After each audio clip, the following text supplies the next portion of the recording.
Hello, everyone, and welcome back to another chapter of Experiencer Interviews. And today we've got another amazing soul, but this time coming to us from Germany. We have Barbara Eberhardt on board today. Barbara was born in 1943 during the bombings in Berlin, Germany. Her family had to evacuate Berlin and move to a small village. After the war, they moved back to Berlin just in time for the blockade. In 1954, she immigrated to Canada in a little town in the province of Quebec called Tuque, where she went to school until she moved to Montreal and went to school there for a year. She later moved back to Germany, finished her education there, and got a degree in banking. Met her husband, and together they immigrated to the US to San Francisco in 1965. A few years later, she had 5 miscarriages, and in 1983, her son was born there. 2 years later, she got divorced and moved back with her son to Germany to take care of her ailing parents, to work full-time and raise her son. 10 years later, she moved back to Northern California, where she lived till 2023. In 2019, she had her wake-up call and found out that she has been in contact with ETs all of her life and is still being taken now. So far, she has had over 20 hypnotic regressions with Yvonne Smith. Her son was still living in Germany with his family, so she decided to move there too, to be closer to them now that she is 81 years old.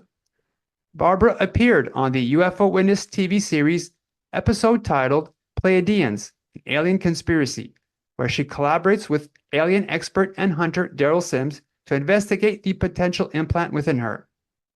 Barbara was a speaker at the International UFO Conference in Phoenix in 2022, a speaker at the UFO Con in San Francisco in 2023, at the Alien D conference in Frankfurt, Germany in 2024, and on numerous other podcasts. So, Barbara, thank you so much for coming on. Oh, you're welcome.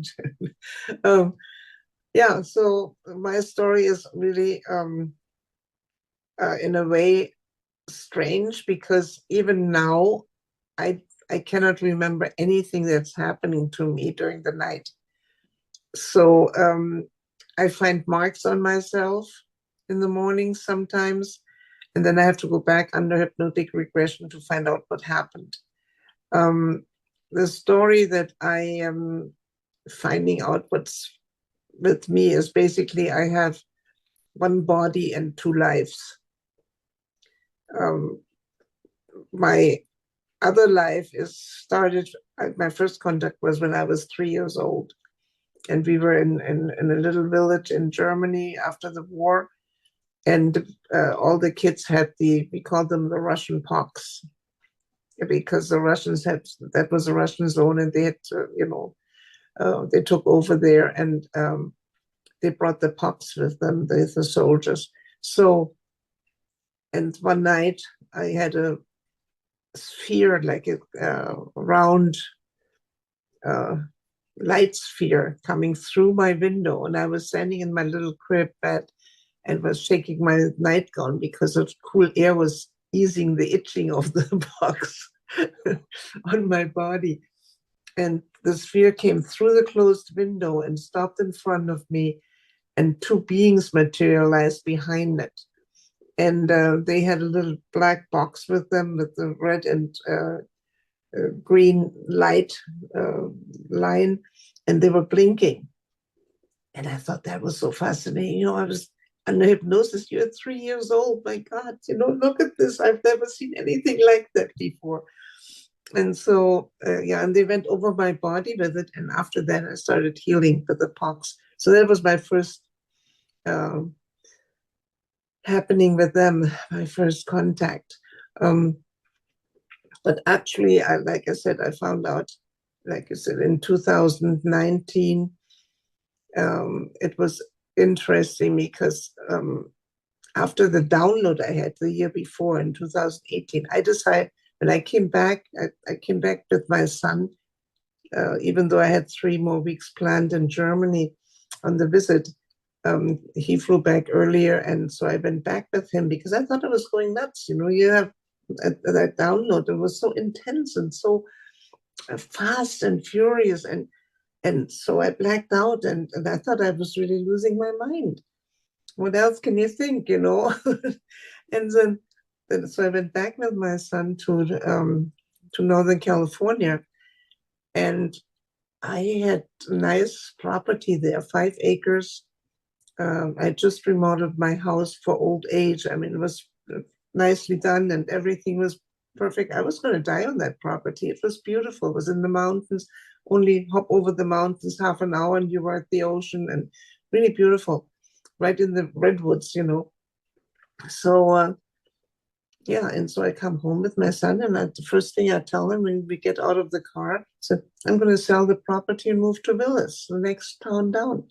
No idea where that idea came from. I mean, you know, it was there, it was prevalent, and I knew that's what I had to do. So that's what I did. Next week, I went down, registered at the senior living complex there for an apartment, and that's what I did. So in 2019, then in April, I moved down to Willis. I had sold my property, dissolved everything, and I had signed up for Contact in the Desert.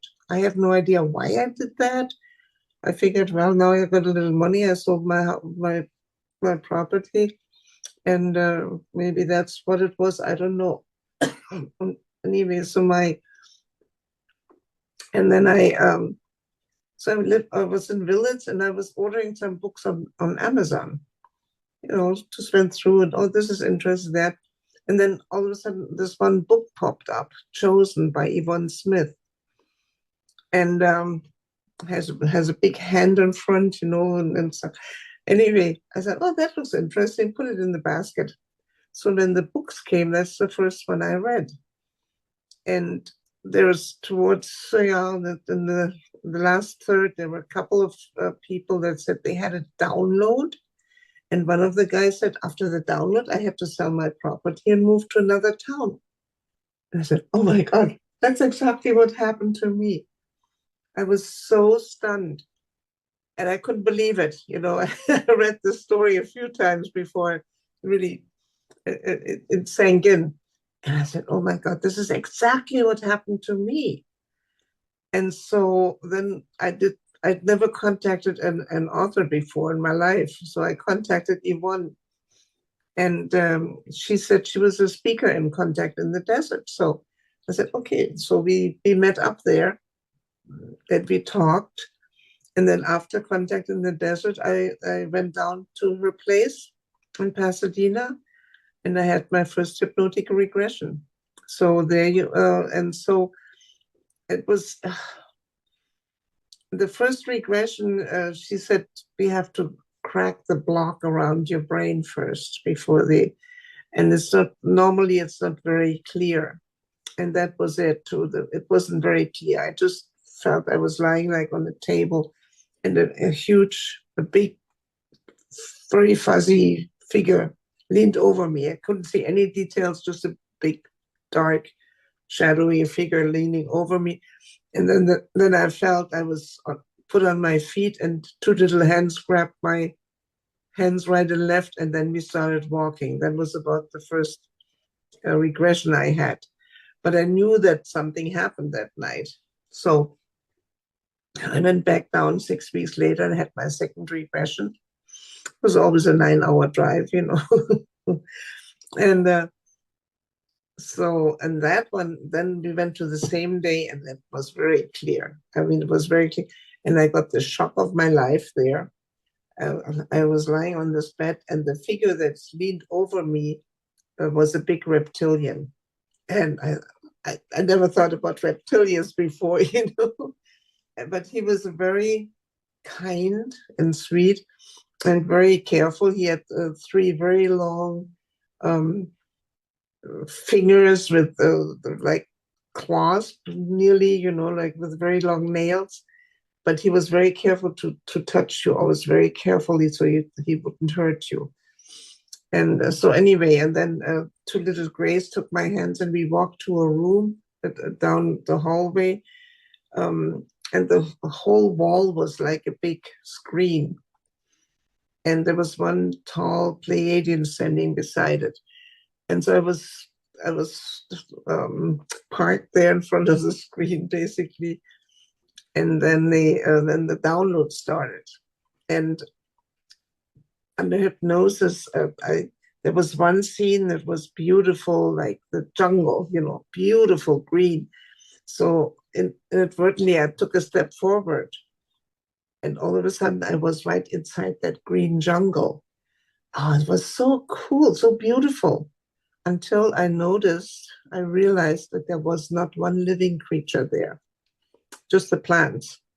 There was no bug, no fly, no worm, nothing crawling or anything. And I took a step back and I was out again. It was really interesting. So you saw a picture on the wall and then you approached it? Yeah, I just stepped away, took a step forward because it was so beautiful green. And all of a sudden I was inside that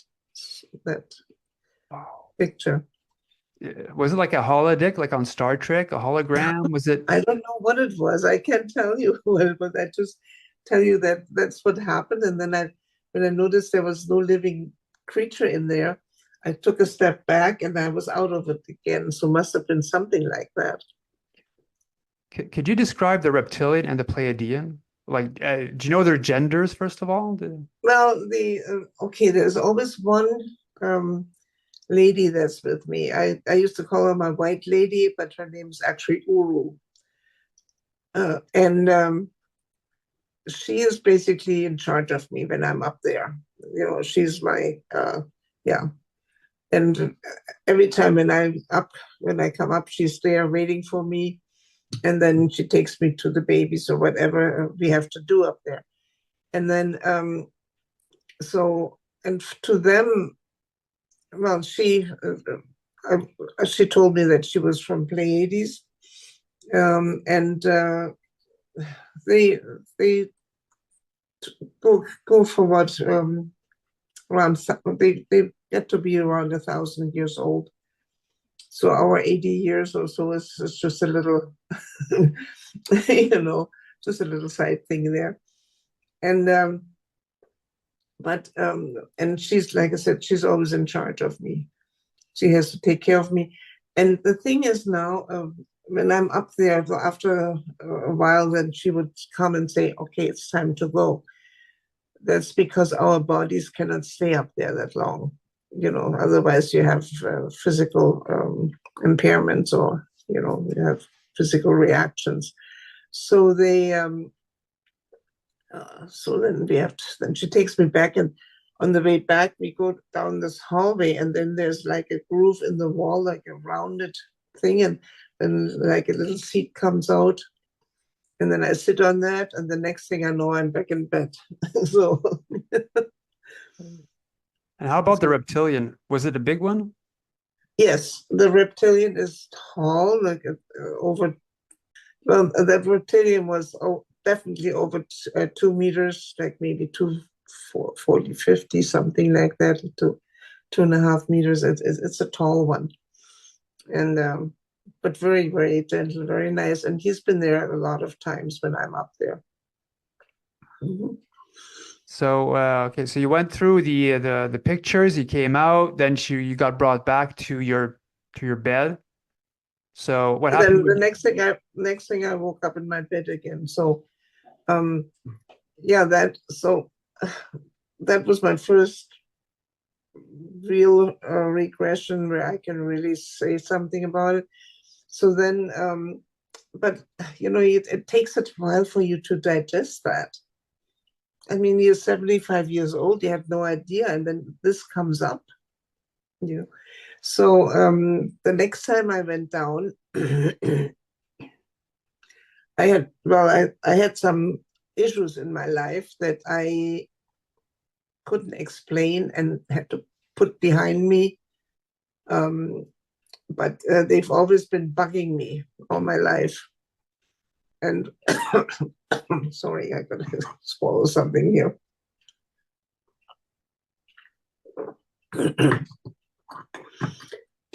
So there's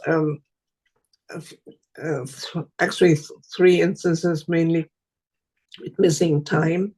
And then the major one was, of course, my 5 miscarriages that I had in San Francisco. when I went, my husband and I were living in San Francisco, and I had those 5 miscarriages, and the first one was a real one.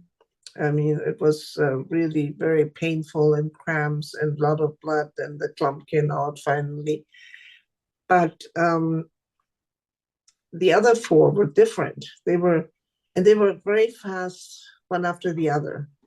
So normally the doctor says, wait a half a year or a year before you become pregnant again. That didn't work this way. I got pregnant again. Was all happy. 3 months later, I wake up in the morning and go to the bathroom. There was some blood, and the fetus was gone. There was no big, some discomfort in my belly and stuff, but there was no big pain or cramping or anything like that. But the baby was gone.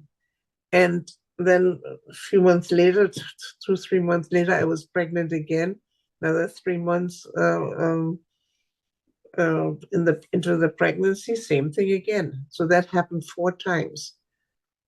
And then the doctors had no no explanation for it. Well, he said, what's happening? And so, well, he said, and it was always, how should I say, there was no after birth or anything like that, nothing at all. It was nice and clean, and everything was just some blood, and that was it, nothing much. And then he said, well, in your age, I was 38 around that time. In your age, well, the body has rotten eggs, and if they get fertilized, then the body gets rid of it because, that was their explanation. Oh. And then finally, your son, yeah. Yeah, finally my son was born here. But under hypnotic regression, when you go to the first, or when they took the babies, you're up there and they come and they go in. They had like a beige colored, like a long, it wasn't hard like a stick. It was very flexible and smooth. And there was a blue line on it. And with that, they went into my uterus, and they took out all the lining and everything, and the little sac came out with the baby, with the fetus inside. They pulled it out, and then they rushed it away, and so there was nothing left. It was all cleaned out, very nicely cleaned out. It was really fascinating. And then later on, I found out that I was always artificially inseminated before that. So they took me up, artificially inseminated me, waited the 3 months, and then they took the fetus. Yeah, so I have 4 children up there. 1 boy, John, who works now on the ship that I'm being taken to, and then 3 girls, Septi, Rafti, and Kamu. And Septi and Rafti are on a different planet. They are populating another planet. They already have 2 or 3 colonies on there. And they are importing now plants and different animals to set them free there to populate the planet. And Kamu is on another ship. She's more like me. She had a round face, and when I was younger, I had dark brown hair, and so she also has dark hair and round face, and the others are more long, elongated faces, more Pleiadian. And I asked Uru one time, I said, why are you doing this? Why are you taking it? And she said, well, that's her explanation that she gave me. So I don't know, it might be partly true. It might be, I don't think it's the full truth, but it's definitely partly. And she said, where she comes from the Pleiades, of course, there's a lot of different beings living in the Pleiades. They're not the only ones. She said, where she's coming from, her women are barren. They cannot have children anymore. But some of their males still have sperm. So that's why they're very compatible with humans. So that's why they do it. That was her explanation to me. So Do you know if your children, your hybrid children, ever grew up together, or were they yes, separated? Okay. no, that's one thing. They have a very interesting concept with the babies. Uh, Babies from the same mother are being raised as siblings, and so they know, and so they are having a belonging. They know they belong to each other. They're it's like a little family, so they are raised that way. So my four children, I've been up there times where one time I was up, and they were still about maybe 4 years, 4 5 years, 4 years old, maybe something like that. And they were sitting on the floor playing. And so I sat down with them and we played together. And then Jar, the boy, is very inquisitive. And she says, on the planet that you're living, if you want to get from one point to another point, how do you get there? I said, well, if it's far away, we fly. If we have airplanes and we fly there. Okay, they can figure that one out. And I said, well, if it's not so far, then we have roads and streets, and we have cars and trains, and we have other ways of moving. They couldn't figure that one out at all. They had no concept for that. Flying, yeah, flying they could understand, but that they couldn't understand. That was really funny. And then after a while, Uru came in and said, it's time to go. So I got up, and the kids all got up. And so I hugged them. I gave them a big hug. And they really enjoyed that. So I hugged one after the other. And then the first one stood in the back of the line again and wanted to be hugged again. That was funny. And later on, when they had their kind of graduation, I think, you can call it that because they had just finished their whatever they learned, and they were waiting to be deployed, so to speak, sent to whatever they were supposed to do. And there was a whole room full of hybrids that were finishing when I was taking them there one time. And so I came into the room, and John, he saw me right away. He came over, and he was together with his three sisters because they're all so close together. So they were all finishing around the same time. And so he brought me over, and they welcomed me. And then Kamu came and gave me a big hug. And she told me, I remember, from when I hugged them. And so then the other three gave me hugs, and they and then we noticed everybody was just stopped and staring at us. What are they doing over there? They'd never seen anything like that. So I introduced hugging on the ship. Yes. It's beautiful. That was fun. Do you know if your son, your human son on Earth, ever had contact or experiences? Yes, but he right now, he's in a position. He just started his family. I have a 3.5-year-old little granddaughter. And so when I found out about it, I have to talk about it. I bubble over and I have to talk about it. That also helps me to come to grips with things, when you put it in words and you have to, yeah. Anyway, so then after a while, he said, Mom, I don't want to know any details. So now I'm just telling him, yes, I'm giving an interview, or I'm going to this conference, or I'm doing that. I don't tell him when I'm taken. I'm not showing him my marks. So I'm keeping that. But he knows in general that I'm involved, but he doesn't want to know any details. But yes, he has been up there, and he has. Yes, he was, and I think he's still going up there because Ja, my other son up there, he says he's in contact with him. And also, that was really cute. This spring we went to Austria on a vacation that I used to take him to Australia when he was a little boy, my son here. And so we went to the same place, and the family was still there. We knew people there. So we had a week vacation there. On our drive back, I had a dream before the night. Somebody was trying to teach me to levitate, neutralize gravitation. And I couldn't quite get it. So I was telling that to my son, and we were sitting in the front, and my daughter-in-law, the little one, was sitting in the back. And all of a sudden, the little one says in the back, "Daddy can fly." Just like that. "Daddy can fly." Now, where did she get that?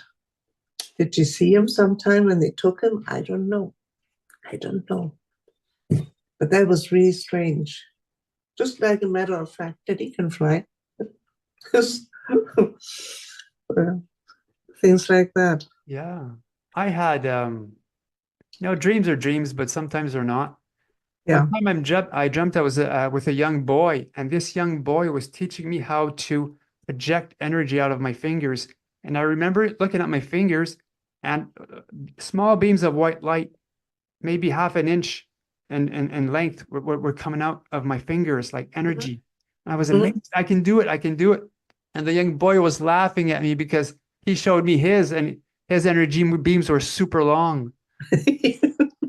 But I felt connected to the boy like he was family. Could have been. Yeah. Yeah, could have been. So what happened after you giving the hug session with your children? You came back. Oh yeah, well, they would take the Jaws on the same ship. He has a very fascinating job, if you want to call it that. They took me a few times to his office to where he's working. His whole wall is like a glass, and he could see out into the universe.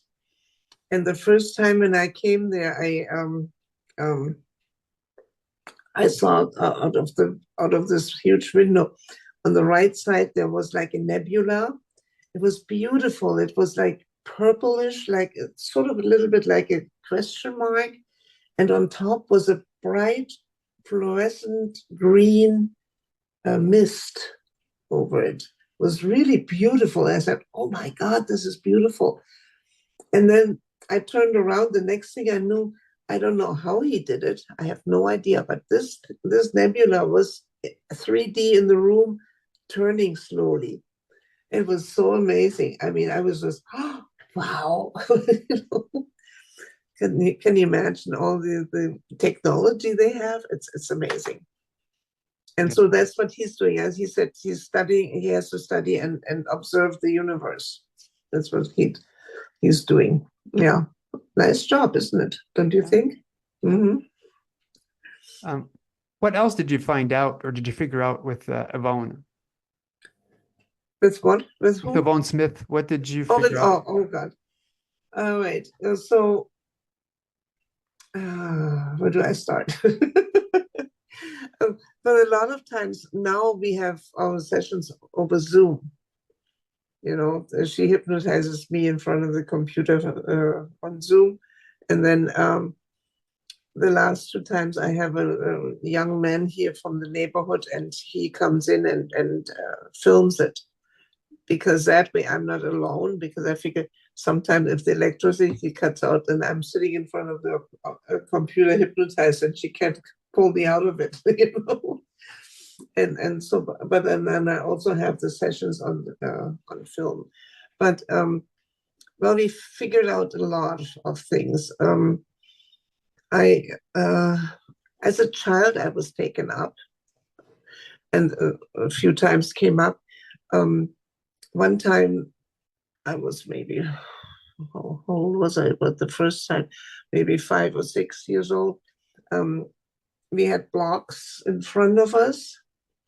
There was always a group of children, like about 8 or 10 of us. That was, I saw my first Black child there.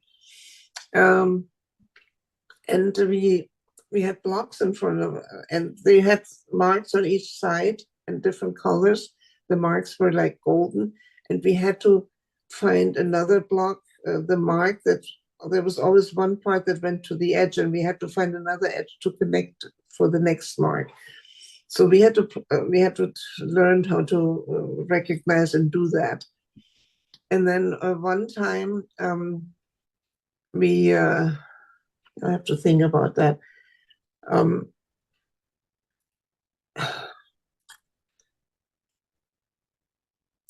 I'm drawing a blank right now, but anyway, that's one of the times when we went up. And one time they took us up, and they took us to a room that was like a laboratory, and they had, like, to me it seemed like glass containers, and they had creatures from different planets there, smaller creatures from different planets. It was really fascinating. There was, for instance, one that the front looked like a little hamster, like a little bit furry, and the ears was just little stubs. But then, and the paws were there, the front paws, but the back was in a shell. So that was really strange, and so the one looked like a little bit like a dragon, had all little spiky things on top. And then there was one that was just a blob, and all kinds of different little things that they showed us. Yeah. And that was really cool. And the other thing that I want to tell you about, now it popped back into my mind. I mean, my brain is 81 years old. What do you expect? So the other thing, then I was a little older than that time, maybe about 7 or 8, when they showed us that. We had to, 7, 8, 9, 10, 8, 9, 9, something like that. We had 5 containers, glass containers in front of us, each one of us in the group. And each one had, one was always bigger than the other, and each one had a different colored gelatin in it. So it was really strange. So the first one was green. And so the instructor said, okay, take your finger and stick it into the green jelly. So we did that. And as soon as you stuck your finger in, I found myself in a green surrounding rolling hills, beautiful. I could feel the sunshine. I could feel the grass under my feet. In the distance, there was like a little farmhouse. It was beautiful. It was really like you were there. It was gorgeous. And it felt really nice. And so then I heard the voice in my head, pull your finger out. So I pulled my finger out, and I was back. And then they told us, clean your finger very, very carefully. Very carefully. Finger has to be totally clean. We do not want any color contamination. So then we went to the next thing. And that one was kind of orange thing. So I stuck it in, and I was it was like a different planet. Maybe it was Mars or something, because they always tell you it's kind of orange. And I didn't feel very, was just barren and arid, and I didn't feel very, very comfortable there. I felt really uncomfortable. And then on the right-hand side, there was like a hill, and there was a dark opening. I said, I'm going to go inside that hill. I don't feel very nice about. So I walked towards that opening, and before I got there, I heard that very distinct one, do not enter that. Do not enter. Pull your finger right away. There was really, they were upset about that I decided to go to that. So I pulled my finger. And then the next one was, I think it was like, purple or something. One was purple. And then, the purple one, and I had one girl that I was in contact with. I always called her Curly because she had very curly brown hair. And so I said to Curly, let's do it together. 1, 2, 3. And we stuck our finger in. And then it it was like in the universe. We were floating in space.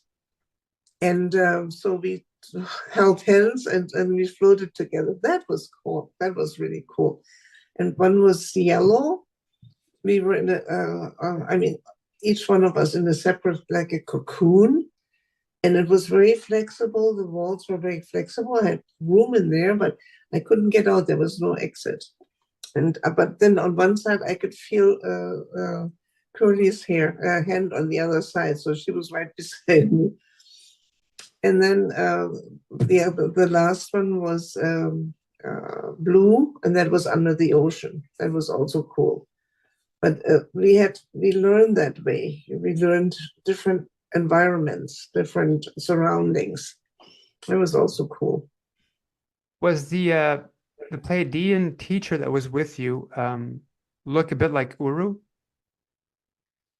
The teacher that was there, I don't really remember exactly how they looked. I was so focused on what we had to learn. I didn't pay much attention to the teachers there at the time anyway.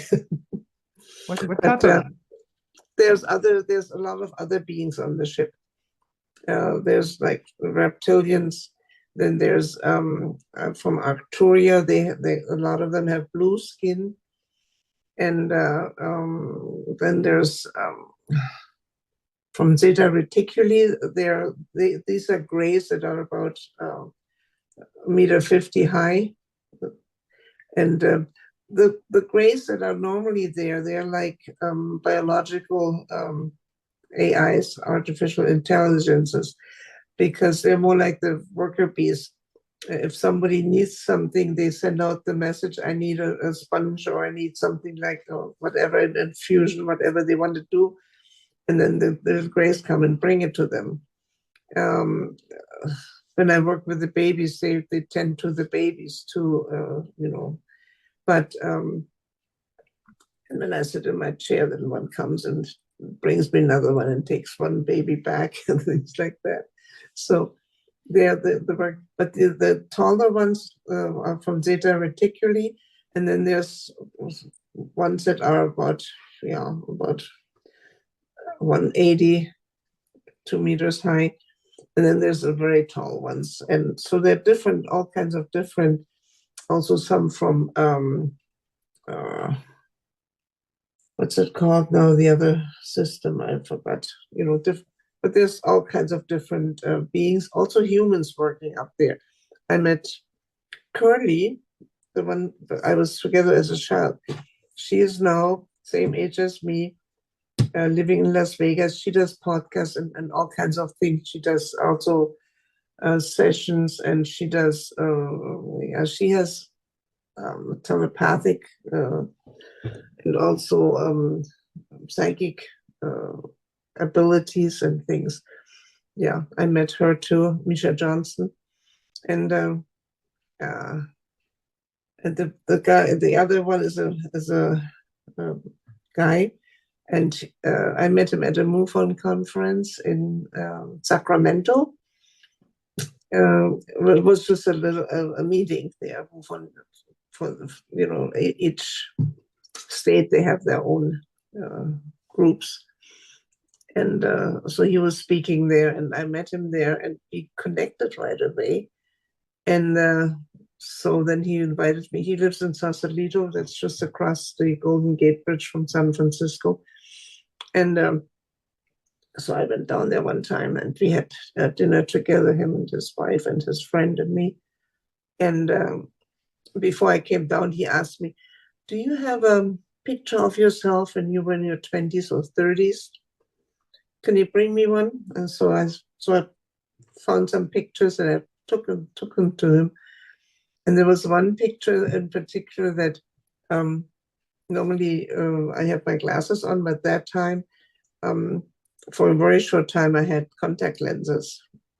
And so there was one picture with me without glasses. And as soon as he saw that one, he said, that's you, that's you. And I said, that's me what? It is you. He said, when he was a boy, well, he's now in his 60s, early 60s.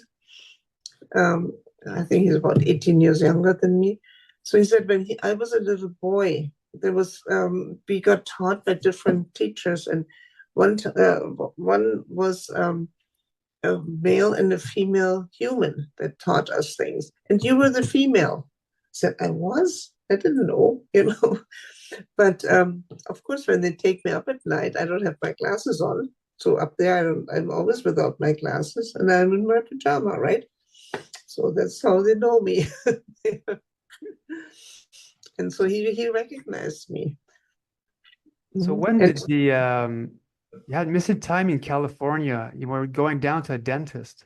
Oh yeah, that was fun. Oh God, that was I mean, this was really incredible. And that was just about a year or two before I knew anything about what's happening to me. So it was maybe, it could have been 2018. No, it must have been maybe 2017. I'm not sure. Because I had my dentist in Tijuana because I have 13 implants. And in California, they're so expensive. They're like $6,000 to $8,000 each, Well, Canada probably has, you have a better health system than we have, so for sure. But anyway, so I, and down in Tijuana, they were like $2,000.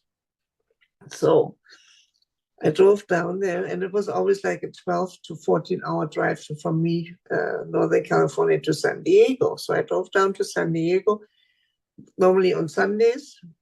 I stayed in the Best Western Hotel right close to the border.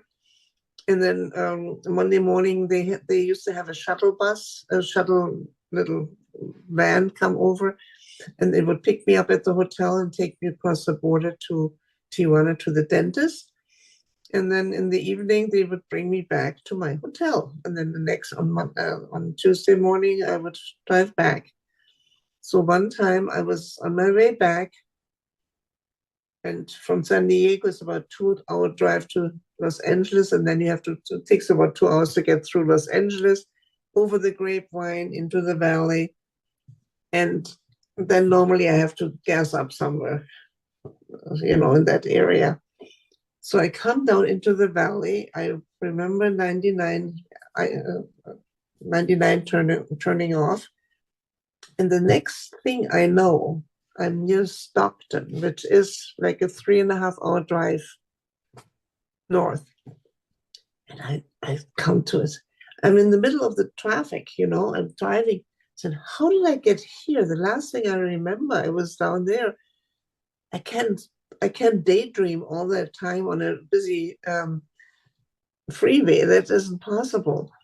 So but there was so much traffic, I had to watch out and take, concentrate on driving. And then from Stockton, it's not very far to Sacramento. So there's also a lot of traffic there. And so I couldn't understand it. So that trip, I only gassed up once. Normally I have to gas up twice. And I was home early. I had no idea what happened. That you have no explanation. So what can you do? So you put it behind you, but it keeps in the back of your mind that there's something unsolved there. So under hypnotic regression with Yvonne, I was taken up, and there's that one picture that I sent you in the car standing there. I was taken up, and and standing beside my car, and I was looking around. It was like a huge garage sort of space, it looked like. And I heard Uru tell me telepathically, I'm coming, just wait there, I'm coming. And on my right-hand side, there was 2 reptilians and 2 Pleiadians standing there. And they had like a round disc sort of thing in front of them that was lit up. And they were leaning over it, discussing, apparently there was a picture of a planet. They were discussing this planet. And I was standing quite a ways away from them, but I can understand them. So I was really excited. Oh, I can understand what they're saying. This is so cool, I was really I was excited. And all of a sudden, one of the reptilian probably must have felt my emotions coming through because I was connected to them telepathically. And so He said, no, no, no, no. And then they cut me off. And then Uru came. And so she said, come on, come along with me. And we went into a room and I had to sit down. And she said, okay, pull up your pants on your left knee. And then another Pleiadian came in and a little gray one brought a yellowish, like a sponge kind of thing. It was like a thin sponge. Felt like, and they put that on my knee, and it started nutting and like massaging and doing things. And then when it was done, they took this off, and then she brought me back to the car, and then they put me 3 hours ahead of time down on the freeway. Prior to them, it looked like a long stretch. They just put me someplace. But you see, they can stop the time. They can stop the time, and everything stops, and only then they take you up, and then everything starts moving again. I don't know if the people that were driving behind me already suddenly realized where's the car in front of me. I don't know.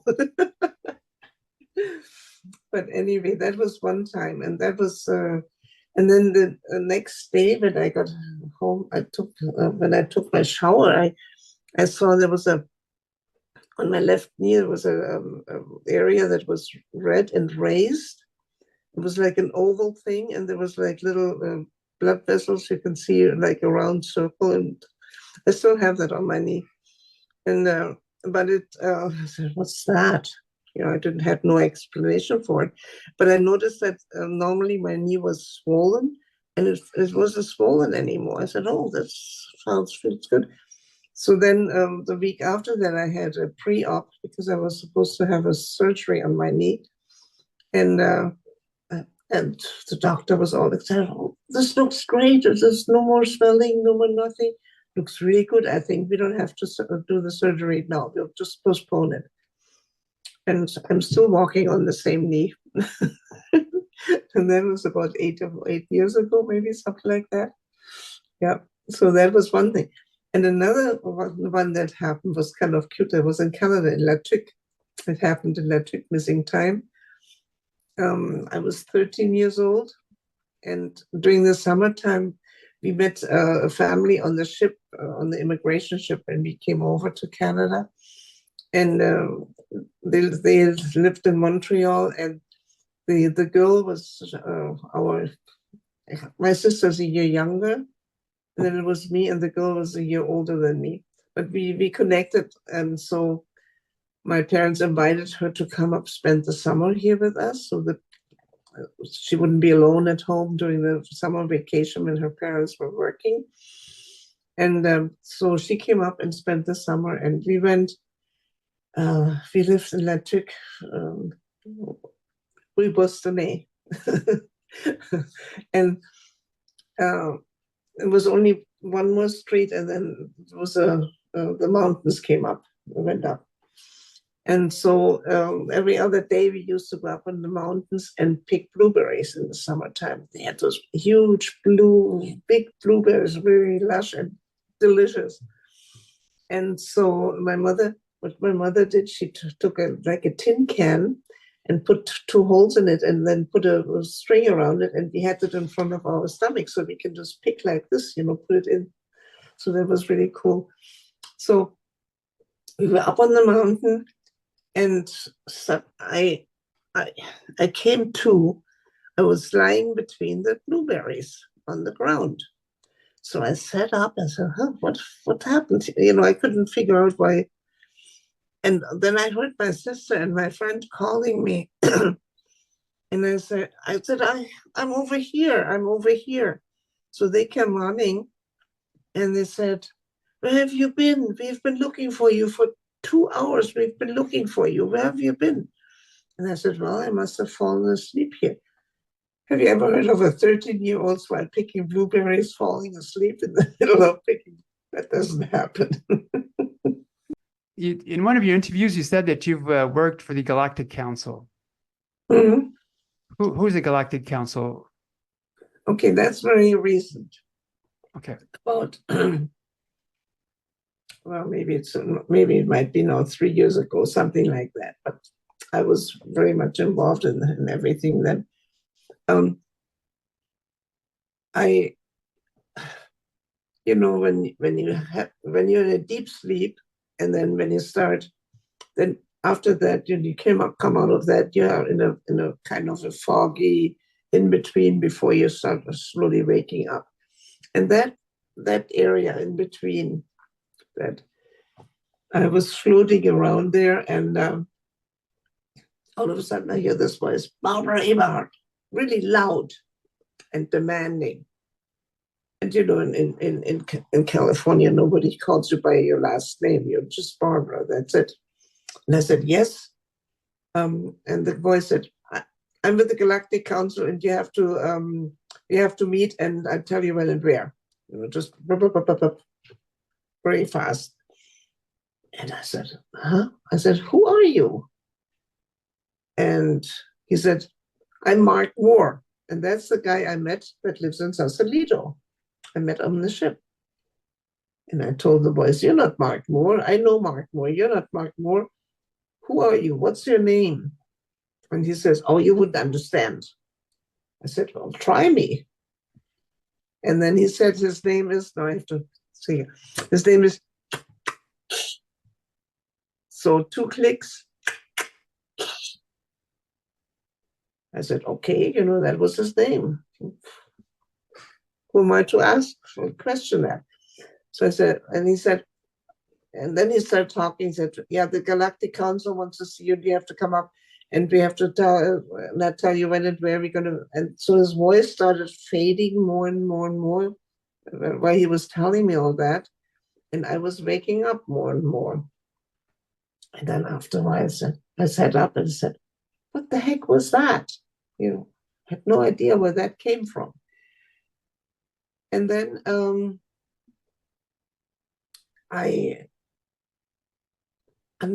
I realized that one time I was, let's say, when I sleep at night, normally, if I lie on one side in one position for 5-6 hours, I know I've been taken, because normally I have to toss and turn and then go and get up to the bathroom once or twice at night and stuff. So I knew I was gone. And at that one time, under hypnotic regression, I was, Yvonne said, yes, I was taken to the council, but there I'm not taken in my body. I'm taking out of body. And so I was up at the council. I got there, and they told me that the distance, they're on the other side of the galaxy. So our physical bodies cannot stand the transport there very well. So they take you out of body, and they provided me a human container there, so I can slip into that. So I have a different body there. But and so I was up at the council, and that was fascinating. There were so many different beings there. And I was greeted by one of the top councils, I guess. It was like a light being, and it showed itself to me in a human form, but the face was just light, just pure light. And so they were telling me that they have a job for me, and they would like me to work with them. A whole number of planets in the universe that have beings living on them. A lot of them did away with feelings and emotions, because they were so involved in progressing with their knowledge and with their technology, whatever, that they did away with feelings and emotions, and now they have problems procreating. So they said the Galactic Council would like to send me there and tell them to the basis for feelings and emotions are still within them, but they are being suppressed. And I'm supposed to tell them that they should open them up again, so they would, get together again and have children the normal way, which is a lot better than, laboratory stuff. Anyway, so that's what the council was working on. They would like to raise the consciousness again and the feelings and emotions of those beings, that they have normal babies. And so they said, but not as many emotions and feelings that you have on Earth. Not that much, he said, because we're basically only feelings and emotions. All our reactions are just with that, So anyway, so they said, if I was going to do that, I said, sure, whenever I can help. And so they said, well, we have a guide for you that he's been with the council for a long time, and you will not be going alone. And I said, okay. And then the guide comes, and that's the green one there, the green thing that I showed, that I sent you, the picture of the green one. That's the guide. And so then he comes, and we just had eye contact, we just pierced the eyes, and we knew we could work with each other. Everything else doesn't matter. How they look and what doesn't matter. You have eye contact and you see the soul of the being, and then you know if you can work. So then now they're sending me to different planets. So far, I've been on two of them that I know of. I've been taking more than that, but under hypnosis, I can just write down when I for sure know that I've been gone the night, and I write down the date, and then we go to that date. But I know I've been gone more than that, and but the fascinating things happening there. So we're sent there, and then we're welcomed, and I talk and give my little speech there, and then they're sent back. But recently something happened. I got to tell you, this was cute. I woke up one morning very happy. I'm full of joy inside me, That's it. Well, something must have happened last night. So I wrote down the date, and under hypnotic regression, we went to that date. It was just in August. Yeah, in August. And and I was taken up on the ship, and Uru came, and she said, we have to go someplace. Okay, so we walk quite a ways. This ship is huge. And we come to a bigger, like a garage, if you want to call it that. There was a UFO in it, a round one, a flying saucer, round one. I've been through a garage, like a huge hangar sort of thing with smaller round UFOs that maybe were good for 2 or 3 people, not more, But this one was a little bigger, and and the ramp was down, and there was an Arcturian lady standing in front of it, although I think she might have been a hybrid, because her skin color wasn't the dark blue, or the it was lighter. And there was a Pleiadian guy and a Reptilian. The 3 were there. And we come to them, and the Arcturian lady, she asked me, would you be willing to help us save a hybrid baby? Of course, of course, if I can save a baby, yes. And so she said, okay, then come on in. So they have to ask you beforehand.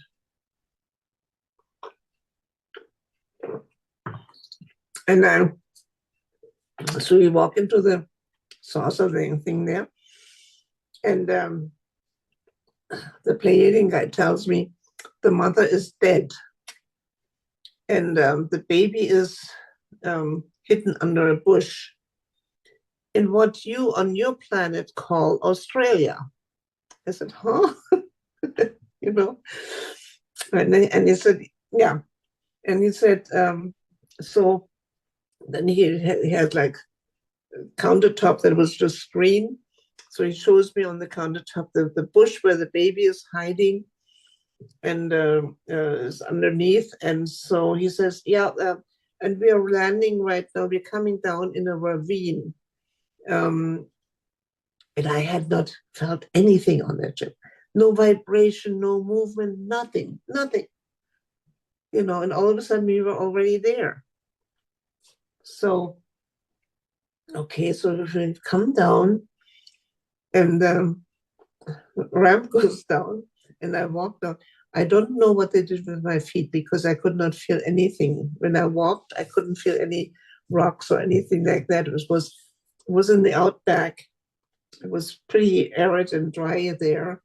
And but there were bushes and things a little.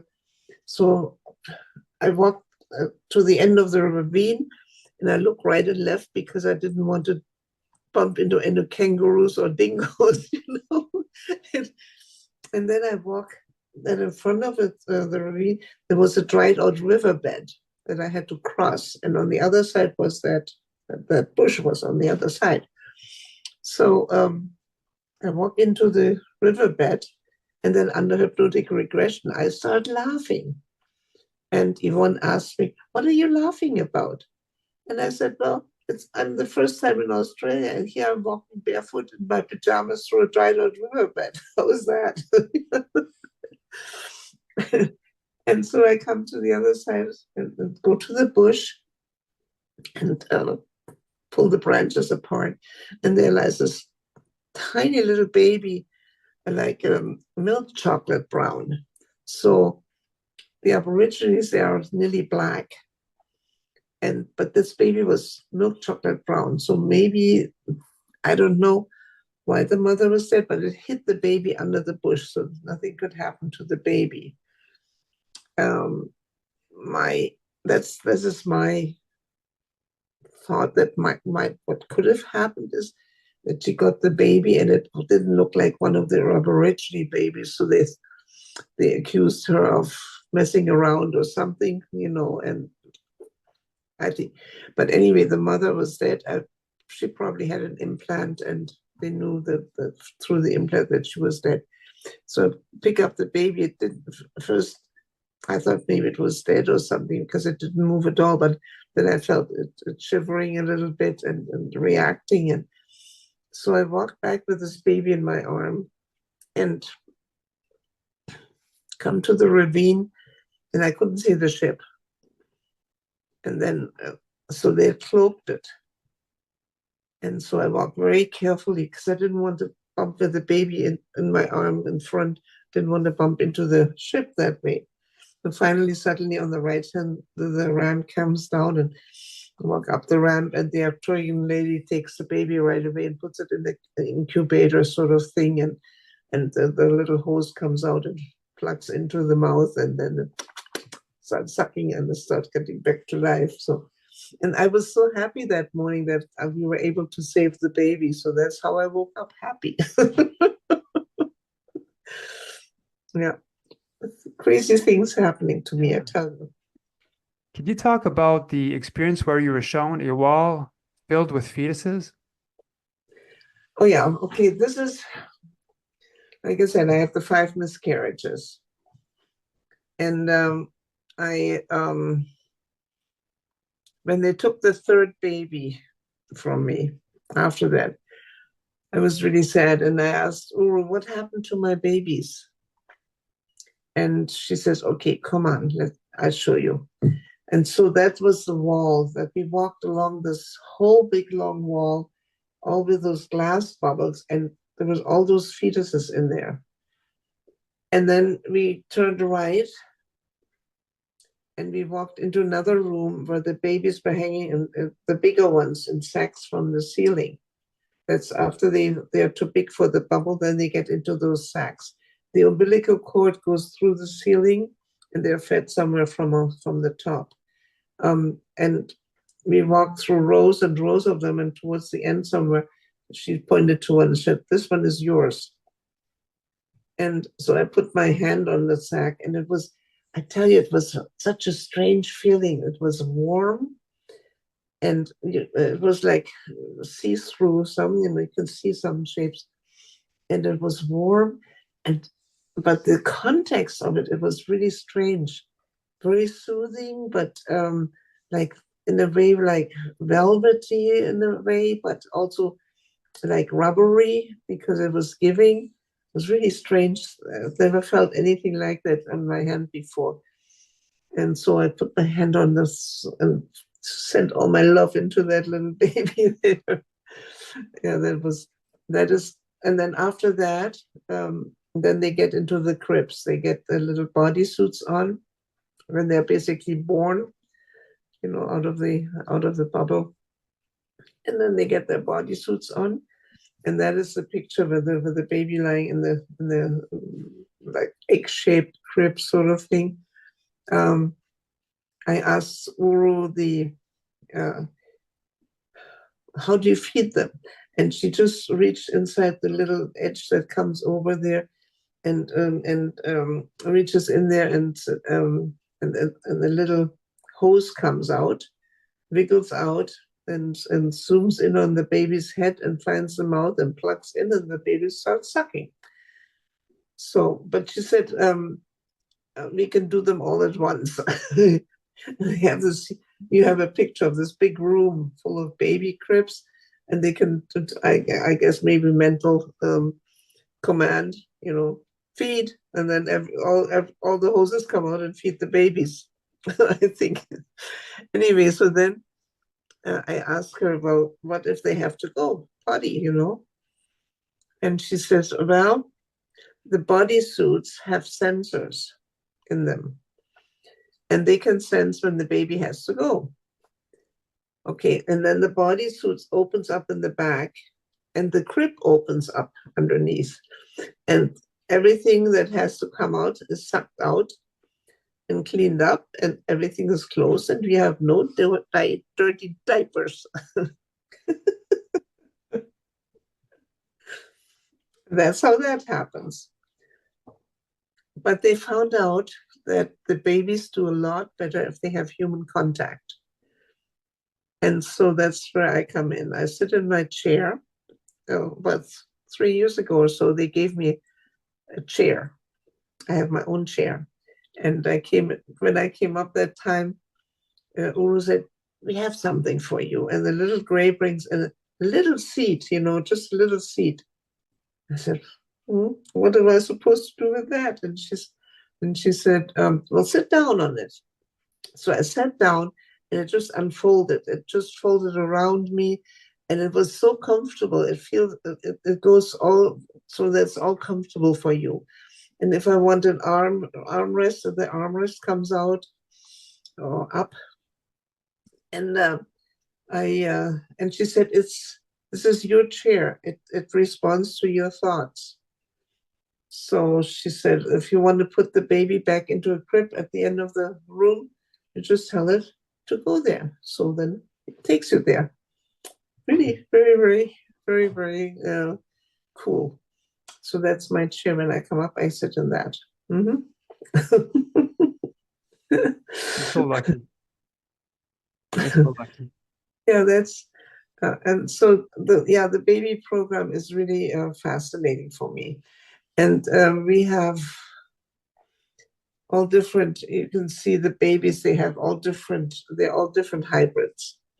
Not only white human, they're black, some are hybrids with blacks, or Hispanic or Oriental, and all kinds of hybrids. We have hybrids with the grays, and also hybrids with reptilians.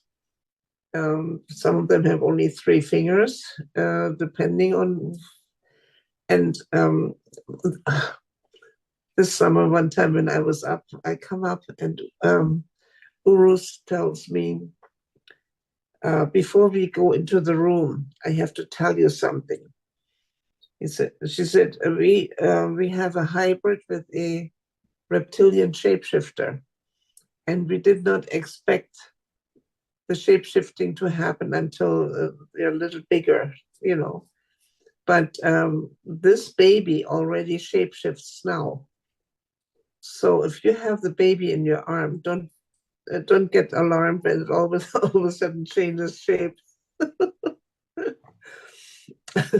That's what I'm confronted with sometimes. It's crazy, isn't it? When you think about it. It's a wonderful crazy, though. Yeah, it's. Well, I've been asked by a lot of some of the people, especially them, how can they do that? How can they go against your will to take you and take you against your will? How can they do that? And so I said, well, I personally, I know that I agreed upon that on my soul journey. You know, that's one thing. I agreed to the whole thing because I was trying to help them and also humanity. So, but I said, you know, I tell them, what are we doing?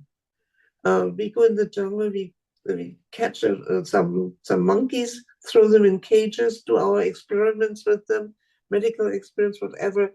They have to mate with somebody they don't even like.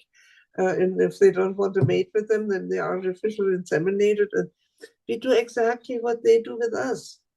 And just because we don't understand their language and we don't ask them if that's their free will to come with us.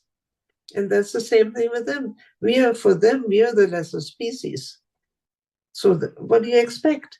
I mean, I can just expect to have some scientists, so to speak, that treat me nice. Because even with the monkeys, I mean, you have scientists that are very careful and they soothe them afterwards and stroke them and you know, and then you have others that just take them after the thing is done and throw them back in the cage.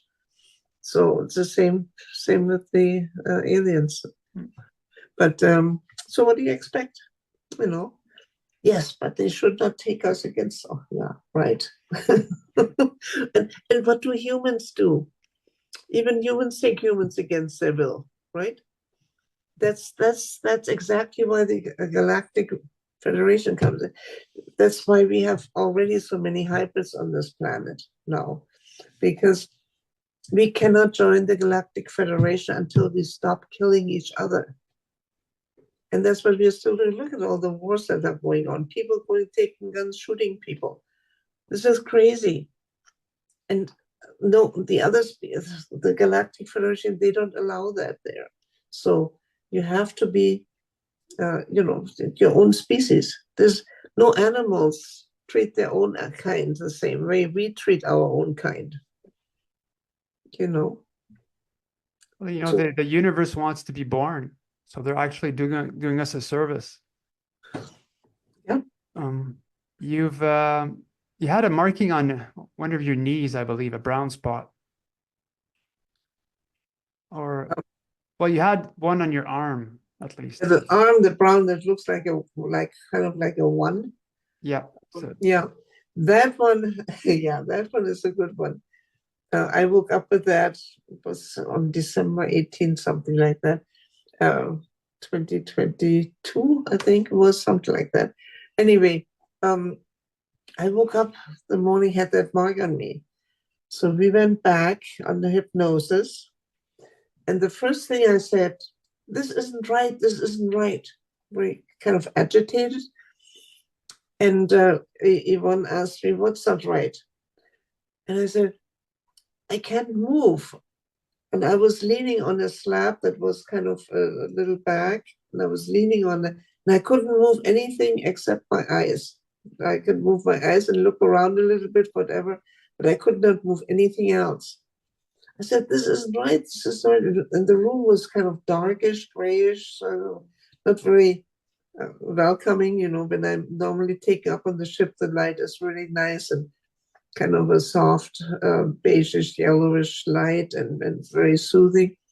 Nothing, dark. And there were little grays scooting around doing their thing, and they didn't pay any attention to me. And then I was getting more and more agitated because I didn't know where I was and I couldn't move. That is very disturbing. And so then I said, Uru, where are you? This isn't right. This isn't right. So I sent out this telepathic message. And all of a sudden I get her answer, I'm coming. So then kind of the door opens, whatever, they came in. And she had 4 huge, tall grays with her. And I can feel she was very agitated and angry inside. And so they come over and they take me off the slab. And then the 4 gray, Uru is right beside me. And then the 4 grays are around us like bodyguards, And the other little grays that were there before, they just were against the wall and they didn't do anything. So I was we walk away and then I blacked out. And when I came back to, I was on our ship, and the reptilian was there, the nice guy, and he had like a ruler in his hand, looked like a ruler, and he went over my body and then I was told there was a tunnel. It was rounded. Around the opening was sort of round. And they told me to go into that, and it had a very intense blue light in there, very intense. So I walked into that tunnel, and it felt really good in there. It really felt good. I didn't want to come out. And then Uru said, okay, it's time to come out. And so I walked out on the other end, and there was a round disc above me, emanating, pulsating yellow and orange light was pulsating. And I had to stand under that for a while. And then and then she said, okay, that's okay now. And so I said, what was that all about? And she said, you had radiation poisoning from the other ship. And we neutralized that. And she said, I'm not taking you to the babies today. I'm taking you straight home. So that was that. That's where that mark came from. Apparently something that they pinned me to the thing with. Did you figure out what type of faction took you? Was it like an evil? No, I don't know who took me, but it was not somebody that was supposed to take me for sure, because she was very upset with that.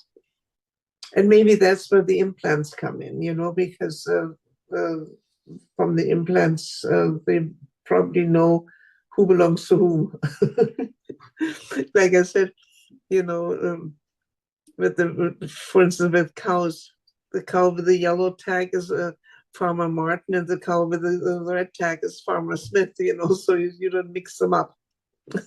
Something like that. Can you tell us where your implants are located? Okay. Oops.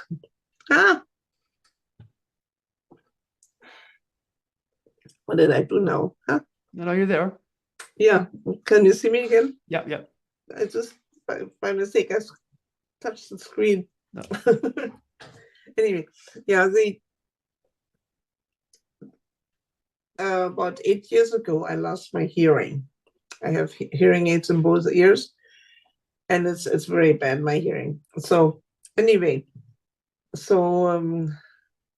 was an interesting story too, because they sent me, my ear doctor's in Santa Rosa, just north of San Francisco. And they sent me all the way to Stanford to a professor there. They said the condition I have is kind of rare. There's only 3 professors in the United States that deal with this condition, and one is in Stanford. So I was sent down there. And so they took an MRI, and then he looked at it, and he said, what's that? And there was like a elongated thing there. It looked like a growth. And so he said, oh, what's that? And we have to check that out. Come back in 6 weeks. Okay. So I go home, and my son and my daughter-in-law, we talked about it, and we thought, okay, we're going to talk about brain surgery there because it's right at the base of my brain. And so they decided, they said, we're coming with you next time you go down. So we go down 6 weeks later, come into his office there.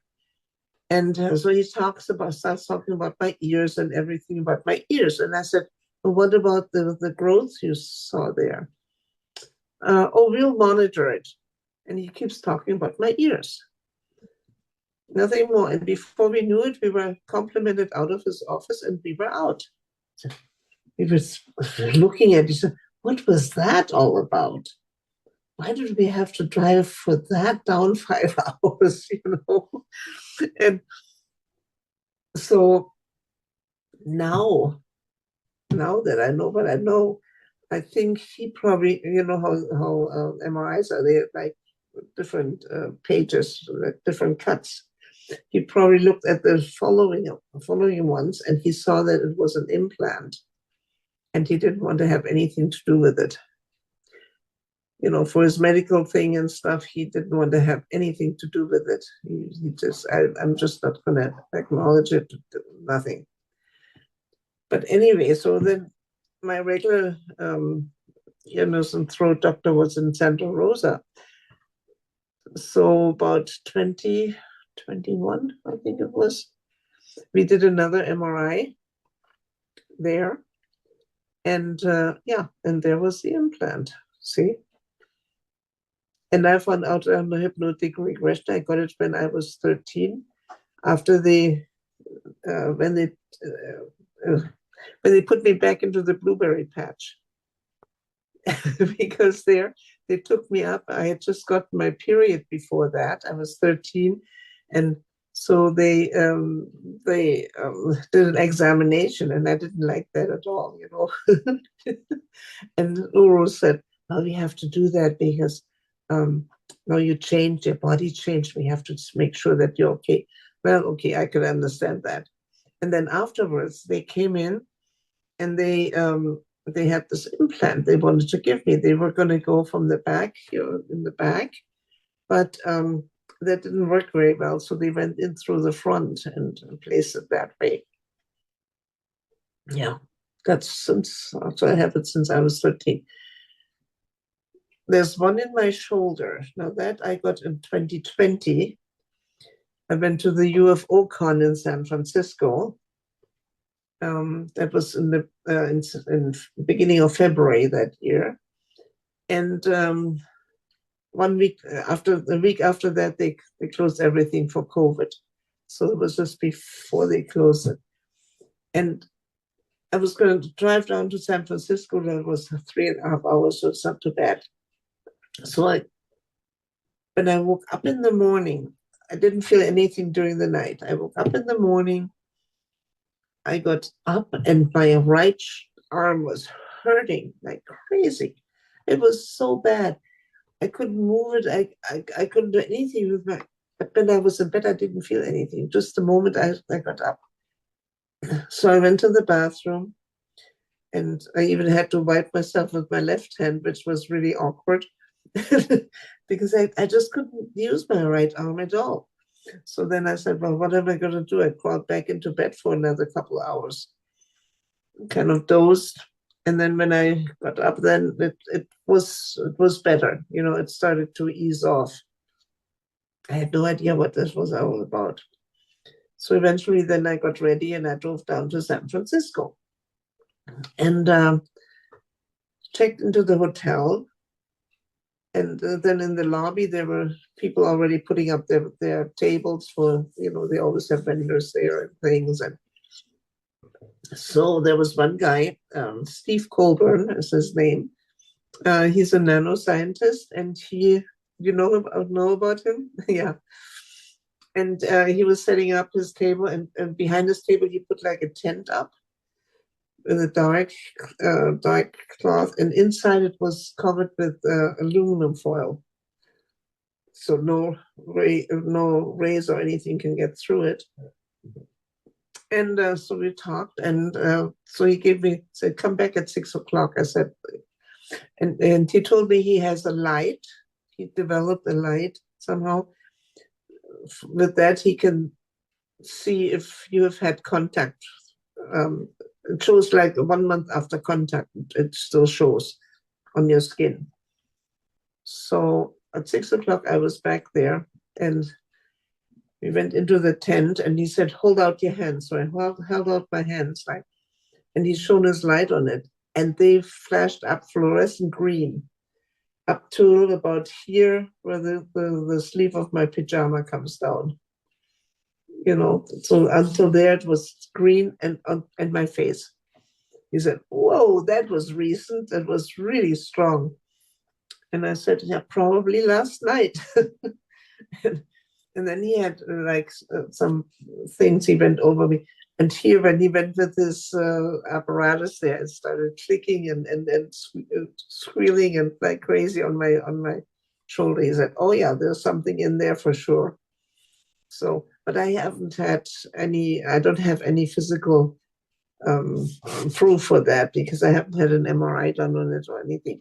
I mean, there was no reason for a doctor to have an MRI done on my shoulder, and I couldn't explain why I wanted one. Kind of hard to explain. And then I have another one that I found about on my, it's just a very small one on my right leg, just above the ankle on the inside. For about 2 years, at first I thought it was a little cyst that I had there, and I ignored it, and it'll go away again. Well, after half a year, it was still there. After a year, it was still there. After 2 years, it was still there. It's still there now. And what I did is, I don't have any proof of it, but sometimes I use a pendulum, a crystal pendulum, and that kicks out there. That kicks. No other place on my leg does it kick, only there, right on that spot. So there's something in there. Yeah, I have 3 pendulums.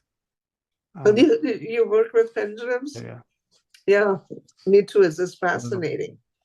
Yeah. Could you talk about your experience where you went to a Sasquatch conference and you had abdominal pain?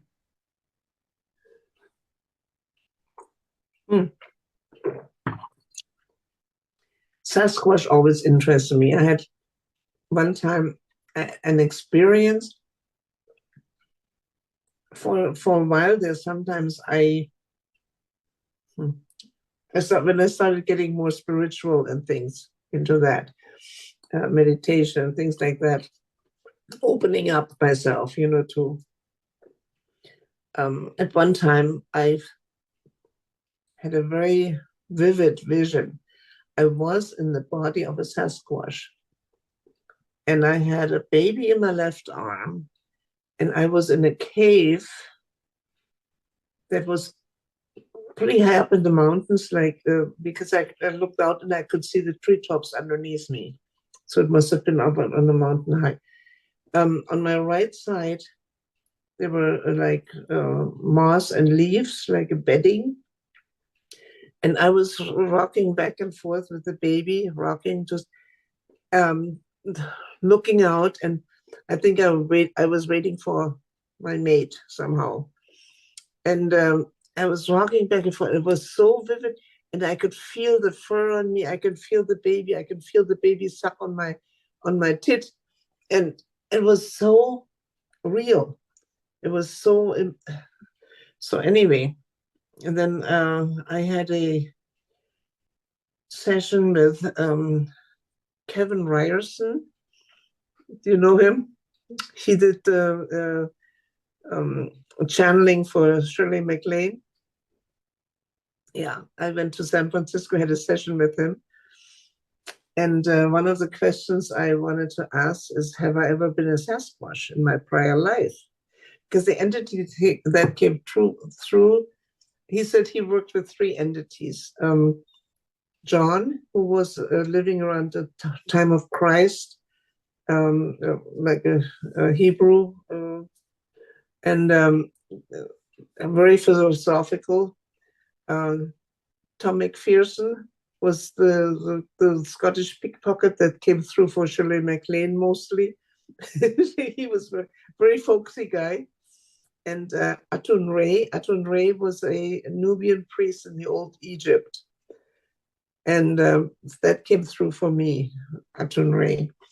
And so I asked him, in a prior life, have I ever been a Sasquatch? And then he always said, one moment, please. And then he checks your Akashic records and sees if anything shows. And he says, no. But he says, you lived in Northern California 500 years ago, in the area from Tuque, where I was living then. I'm from Laytonville, where I was living in Northern California. And he said, and that area where Laytonville is in now, that valley, used to be sacred. There was a little lake there, and the whole valley was sacred. And the shamans would come together periodically and do their ceremonies there. And I was a caretaker of that area. A Native American, I was a caretaker. And he said, you were very good friends with the Sasquatch then. As a matter of fact, they used to drop off their children at your place, so you watch their kids. So that's what I have to. So Sasquatch, I always was drawn to them, in a way.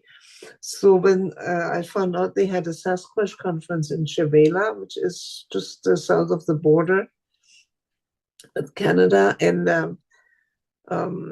in the northeastern part of the state of Washington. And so I signed up for it. So I went to two of them, 2 years. And the third year I went there, I got there and I had stomach ache. I mean, my left side was hurting real bad. Not my stomach, but the like in your groin, in the more down in the groin area, it was hurting real bad. But I stayed in a hotel in Chevellah, and they have to drive 9 miles up the mountain to get to the resort where they were doing this. But they didn't have any private rooms up there, and I was getting too old to camp, to sleep in a sleeping bag in those days. So anyway, so I drove up the mountain, and I thought maybe they have a shaman up there or a doctor. So I asked, but there was no doctor. But she said, and the shaman told me just he had a table there too, and just sit there and wait. I'll be right back. But then they started a ceremony outside, and he didn't come back right away. And my pain was getting so bad that I decided I'm going to drive back down the mountain and lie down in my hotel room for a while. So I drive back down the mountain. And as soon as I get get down and town starts, I see the blue sign with the white H, hospital, and the arrow. Without even thinking, I turn my wheel and drive myself to the hospital because my pain was really, really bad then. And I get to the emergency, and they check me out. And before I know it, I was right in bed, and I was hanging on a drip for 5 days. I hung on a drip. And I had diverticulitis real bad. She said if I would have waited much longer, it would have burst. My intestine would have burst, So I was for 5 days there. I didn't attend anything at the conference, nothing. They didn't know what happened to me because I checked in, but never showed up. So anyway, that was what was interesting there was the last 2 days I was there, early in the morning, like 4:30, 5 o'clock, around that time. And I have to say, I cannot sleep on my back. I either sleep on one side or the other side. I wake up, I was lying on my back, no cover, my legs were spread, and in between my legs sat a little gray manipulating the side of my stomach. And, you know, they can do things with your brain. And I look up at that and I thought, oh, yes, I said to him, oh, that feels so good. Keep on doing what you're doing. Thank you. That feels so good. Oh, that feels good. I didn't question anything. It didn't occur. You know, they can manipulate you. And then I just went back to sleep. And then that morning I called my friend and I told her about it. And I said, I think I had a very strange dream there. And I told her about it and we laughed about it. Next morning, the same thing happened again. And so later on, and then the next morning, yeah, it happened again. And then later on, the doctor came in and we had the final examination. And she said, oh, you're doing good. You're fine. You're ready to go home. So then I had to call my son and he had to fly up to drive me back home. But anyway, but that was an under hypnotic regression. I found out, yeah. And apparently I actually woke up before that. They must have alerted me before, because I saw a light orb come over the mountains and come closer and come through the window, through the closed window. It came, and then the little gray materialized. So that was, so they came and healed me there. Mm-hmm. Yeah. Yeah, they really did. Yeah. Was amazing.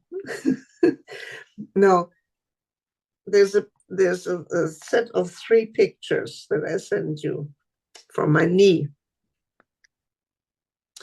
First of all, there's one with like 3 dots in a triangle with a little tail coming off. The next one, the 3 dots are in a line. And then the third one, they're in a triangle again. And those 3 pictures are taken within 1 minute. So the first, and it was really strange. I was sitting on the john and the pen slipped over my knee, and I had my cell phone with me, and I was so I looked and I saw those 3 dots. I said, oh, where do they come from? And I went click, click, and then one from the bottom up, click. And then I never thought, I kept on reading what I was reading there. And later on, I looked at the pictures and I saw that there was actually the triangle, then the line, and then the triangle again. I said, what the heck is that? Next hypnosis. I was taken up to the ship and we walked all through the ship along to the other side. And they told me to sit down. And there was a hybrid that came in, and a little gray brought a black clump of some soft material, sort of, that was shimmering a little bit bluish, purplish shine on it. And they put that on my knee, and it was warm, and it started like massaging and working on my knee. It didn't hurt. And so I asked Uru, what's this all about? And Uru tells the hybrid, you can tell her what this is all about. So he tells me, we're putting, it's kind of like an implant, kind of. He said, see, I want to stay up there eventually. And so I'm getting infusions of Pleiadian microbes.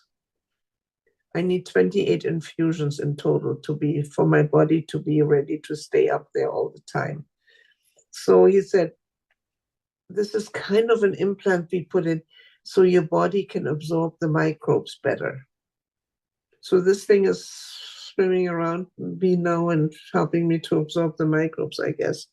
But it was fascinating that I captured it when it was in my knee, put in that night before, so it was starting to work there, and it was in the 3 dots, and then in the line and 3, all within 1 minute. I mean, this is crazy. how do you ever catch something like that? But it's a proof. See? Oh, crazy story, huh? all of this is crazy story. You've met this really interesting being with 4 arms. Oh, yeah, well, that's from the Galactic Council. Yeah, that is.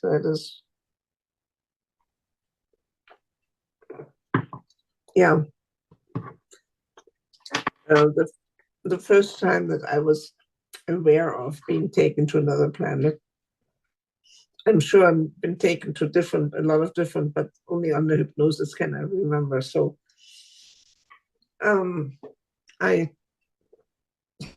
my little green fellow, my guide, yeah, he wrapped his arms twice around me. We stood there, and then we were transported together to this planet.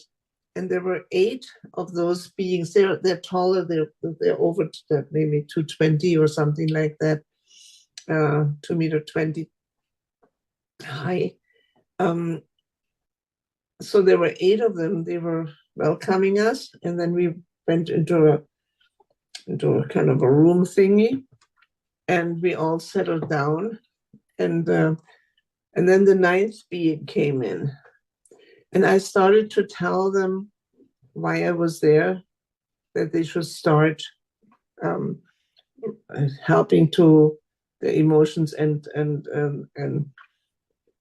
to surface again, to get part of their body again, so they'll be part of their lives again. So the others, the first 8, they didn't really know what I was talking about. But the 9th one that came in, she says, "Yes, I know what you're talking about." She says, and I understand. And this is really a problem we are having with procreation. And yes, I will implement, and I will start doing that, and telling him. Well, so they were going to start doing this. Yeah, it was one of those beings getting their feelings and emotions back into the foreground, so they can, officially have sex. In other words. Yeah. Who was the being that looked like that has like a hammerhead? That was just recently. That was just this in July or August, and when they took me. And that was just very recent. And my artist, actually, this is a real cool artist. He used to go to school with my Earth son here in Laytonville. And when we moved there, he lived close by, and he hung out a lot with us. His name is Ty Evans. If anybody needs a good artist, who knows? Ty Evans in Laytonville. He's a teacher there now. And when he was a teenager, he did the most amazing drawings of dragons and all kinds of fairy creatures and stuff. That was his imagination. Beautiful drawings. And he also is very musical, and he teaches music and art in Laytonville. But I needed an artist because I did a PowerPoint presentation for all those pictures with the babies in the wall and all those hanging down and all that. He did all of those pictures, and the have you heard of Preston Bennett? Yeah, his sister-in-law used to do all his drawings, and so I contacted him, and he said, "No, she's retired. She doesn't do anymore." So I needed somebody else, and I was in Laytonville when I dissolved my house, and I was selling everything off. I was no, that was before I moved here. I have to think about it. But that was before I moved here from Billets. But I went up to Laytonville when I started selling some of my stuff from Billets. They had a kind of a yard sale, indoor yard sale. And So I went up there, and the last day, there was for 3 days, of the last day, Ty walked in. And I hadn't seen him for quite a while. And he looked around, kind of lost. And then he saw me, he came over, and we started talking. And so I told him what's happened to me, and that I found out that I've been taken and all that stuff.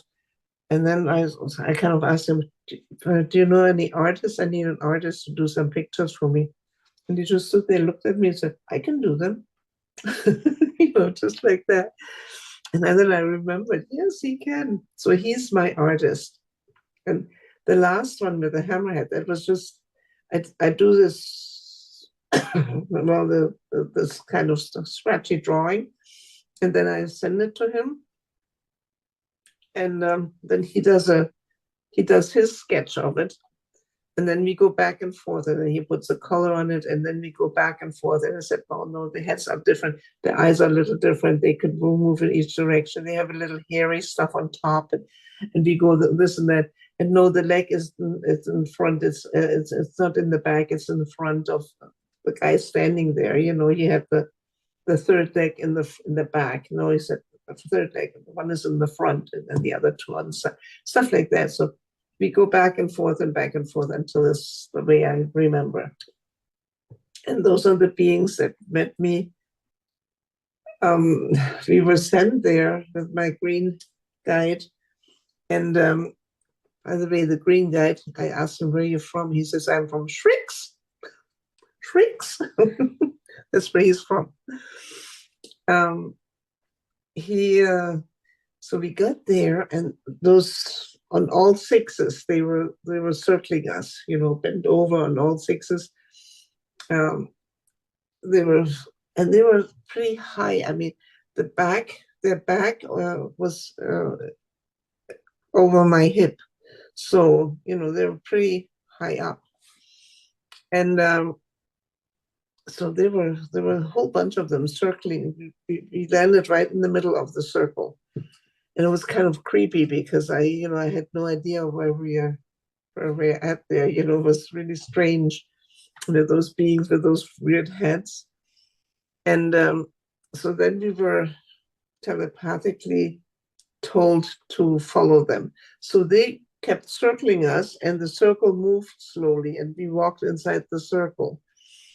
And we walked all through, and this where we were at, it was like a city, but the buildings, there was no smooth edges or anything like that. Everything was just very like walls sticking out, like walls coming out, not straight up, but in an angle, and everything was angled and very, very strange. This one was really bright yellow and really strange. And so we walked, and then we came to like a room, sort of like a hall kind of thing. And there was this one being that was upright. And he greeted us, and he told us the Galactic Council had informed him that we were coming. So, and then he walked back into the room, and he sat on a seat. It reminded me in the old days, like the king would sit on the throne. That's how it felt to me, how he behaved.